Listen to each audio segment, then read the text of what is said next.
দ্বিতীয় স্বাধীন বাংলাদেশ, সেখানে সবাইকে স্বাধীনভাবে কাজ করার জন্য যে প্রত্যয় নিই এবং দেশপ্রেম যেটাকে বলা হয়, দেশপ্রেম জাগ্রত করে দেশাত্মবোধকে নিয়েই কাজ করার জন্য অনুরোধ করছি আমরা। বিসমিল্লাহির রহমানির রহিম।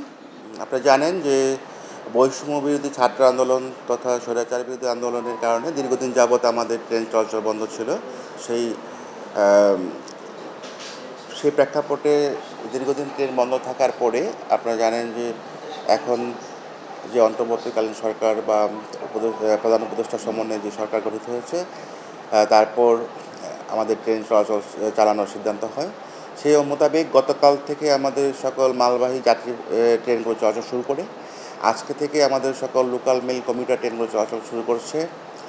আর ইতিমধ্যে আমাদের অনেকগুলো ট্রেন লোকাল মেল কমিউটার ট্রেনগুলো ছেড়ে গিয়েছে। আর আগামী 15ই আগস্ট থেকে আমাদের সকল আন্তনগর ট্রেনগুলো চলাচল শুরু করবে এবং ইতিমধ্যে আমাদের সকল প্রস্তুতি সম্পন্ন করা হয়েছে। আশা করছি পূর্বের ন্যায় এবং পূর্ব থেকে অধিকতর এবং সুন্দর স্বাচ্ছন্দ্যময় ট্রেন যাত্রা উপহার দেওয়ার জন্য আমরা প্রস্তুত রয়েছি। আমাদের রেলওয়ে পুলিশ এবং বাংলাদেশ রেলওয়ে নিজস্ব নিরাপত্তা বাহিনী আরএনবি সবাই সম্মিলিতভাবে চেষ্টা করছি যেন একটি সুন্দর স্বাচ্ছন্দ্যময় এবং নিরাপদ ট্রেন যাত্রা উপহার দেওয়া যায়।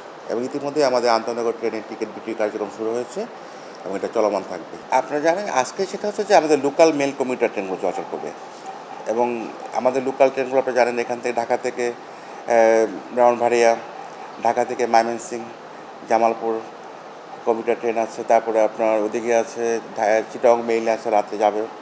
হ্যাঁ, এখান থেকে ঢাকা থেকে নারায়ণগঞ্জে যে লোকাল ট্রেনগুলো আছে কমিউটার ট্রেনগুলো এইগুলো চলাচল করছে। আর আগামী 15ই আগস্ট থেকে আমাদের আন্তনগর ট্রেনগুলো চলাচল শুরু করবে। এখন যে একটু ভিন্ন প্রেক্ষাপট এবং ভিন্ন নতুন আঙ্গিকে আপনার যদি বলি যে অ্যাকচুয়ালি দ্বিতীয়বার আপনারা যেটা বলেছেন যে দ্বিতীয় স্বাধীন বাংলাদেশ, সেখানে সবাইকে স্বাধীনভাবে কাজ করার জন্য যে প্রত্যয় নিই এবং দেশপ্রেম যেটাকে বলা হয়, দেশপ্রেম জাগ্রত করে দেশাত্মবোধকে নিয়েই কাজ করার জন্য অনুরোধ করছি আমরা। এবং আপনারা আশা করি ইতিমধ্যে সবাই সেই লক্ষ্যে কাজ শুরু করে দিয়েছে এবং আপনারা সেটার প্রভাব হয়তো ট্রেন চলাচল করলে শুরু। তবে আমাদের অনেক যেটাকে বলা হয় যে সীমাবদ্ধতা রয়েছে। ধরুন আমাদের আন্তনগর ট্রেন কোনো রুটে একটা চলে, সেখানে হয়তো চাহিদা ব্যাপক।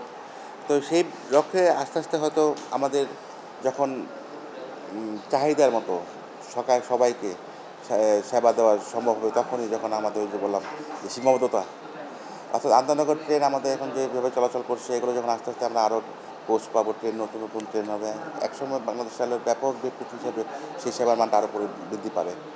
কিন্তু বাংলাদেশ রেলওয়েতে যারা কর্মরত আছেন সকলেরই লক্ষ্য থাকে একটা সুন্দর সেবা দেওয়ার জন্য। সেই লক্ষ্যে আমরা কাজ করে যাচ্ছি।